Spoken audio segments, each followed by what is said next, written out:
Hi guys! So welcome back po to Tarot Page Philippines. Madalas naririnig niyo po yung sinasabi ko. This reading is for your sun, moon, and rising sign. Saan nga ba yun? Pero more than that, ano yung effect nun para sa atin?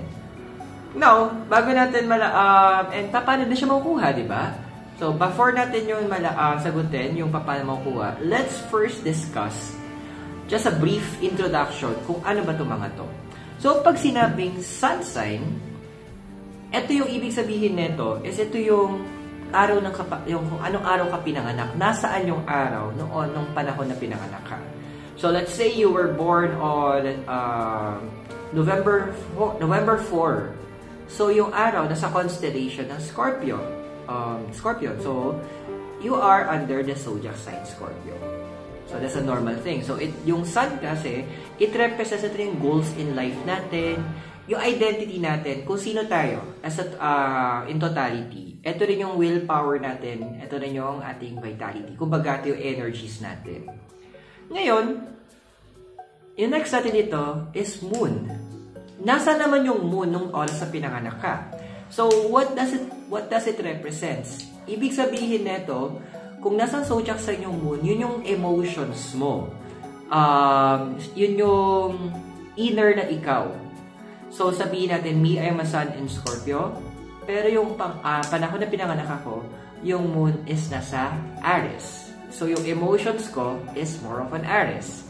That's why, personally, mas nakaka-relate ako kay Aries in terms of horoscope.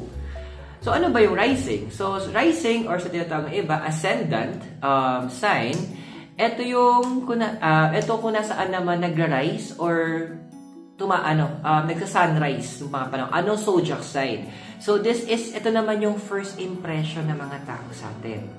So, pwedeng Scorpio ka, so strong yung personality mo, pero sabihin natin, ang rising mo is Pisces. So, ang tingin sa'yo ng tao is a little bit emotional.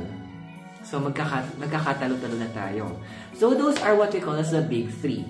The sun, the moon, and the rising. But let's go a little bit, medyo mas konti pang deep.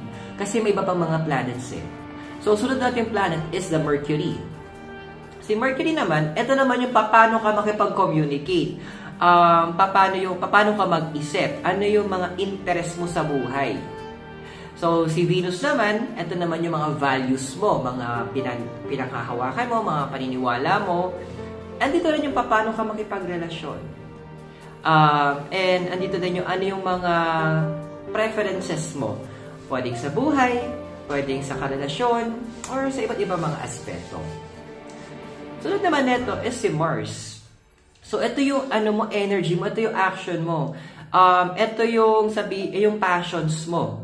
So, depende kung nasa ang zodiac sign, yung Mars mo, o yung planet mo, doon magdetermine or magkakaroon ka ng idea kung bakit yun yung mga field of interest mo. Now, si Jupiter naman, this is yung growth. Dito ka nag-grow. Ito yung tinatawag na planet of luck. Ito rin yung tinatawag na planet of opportunity. So, saan ka ba mostly pwede mag-grow in terms of opportunity, finances, career? Ano yung mga aspect na yon? And of course, we have the next is Saturn. So, si Saturn, ito naman ito sa discipline. So, ito yung responsibility, yung structure mo.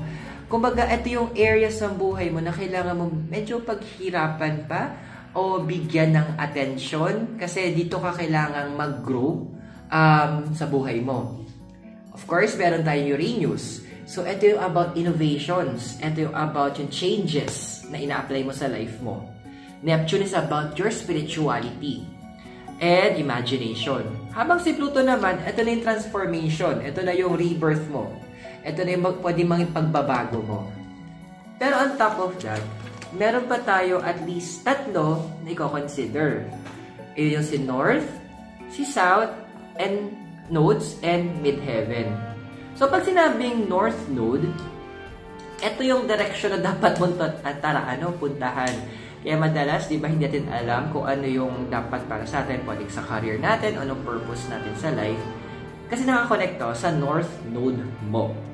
South Node naman, ito yung kailangan mong bitawan. Kasi tinakaraan mo. Kumbaga, ito na yung, pwede natin siyang tingnan na parang, ito yung dating ikaw na babaguhin mo with North Node.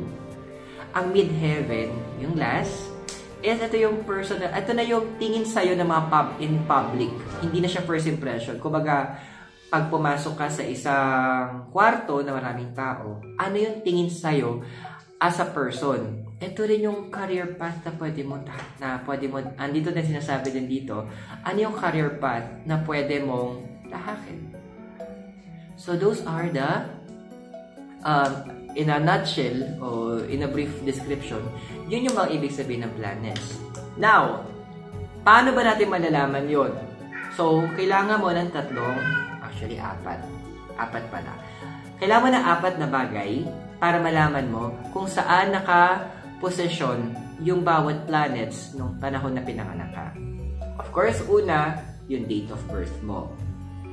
Pangalawa, yung time of birth mo. Anong oras ka pinanganak? Pangatlo, saan ka pinanganak? Location. And pang-4, kailangan mo din ng application para i-feed mo yung information na yon. So, gagamit tayo ng app. And I would like to introduce sa inyo is si Nebula Astrology. So, you can download Nebula Astrology para mailagay nyo din yung info nyo at makita nyo doon kung ano ba yung tinatawag naming placements ng mga planets or position ng mga planets noong mismong oras ng pinanganak ka. Ipapakita sa din yung birth chart mo. And ang nakakatuwa sa app na to, meron din sila mga daily horoscope na pwede mong basahin, maging dagdag na panggabay mo. Meron din siya ng yung compatibility. So, gaano ba compatible kayong dalawa ng partner mo o ng taong gusto mo. So, you may download it for free. Yung link is ilalagay ko sa description sa baba ng ating video. So, download it and you can use it in your, I will provide you a link para sa iOS tsaka sa Android so that you can use it para sa benefit mo. So, I hope nakatulong tong basic info na na-share ko sa inyo. And I hope na moving forward, titignan nyo na kung ano yung tinatawag nating sun, moon, at rising signs nyo in terms of your horoscope. So maraming salamat po sa pakikinig at panonood. So again, maraming salamat. God bless. Namaste. Hare Krishna and blessed be. And hope magkita tayo very soon. And you also take care. You have a great day. I'll see you very soon. Thank you.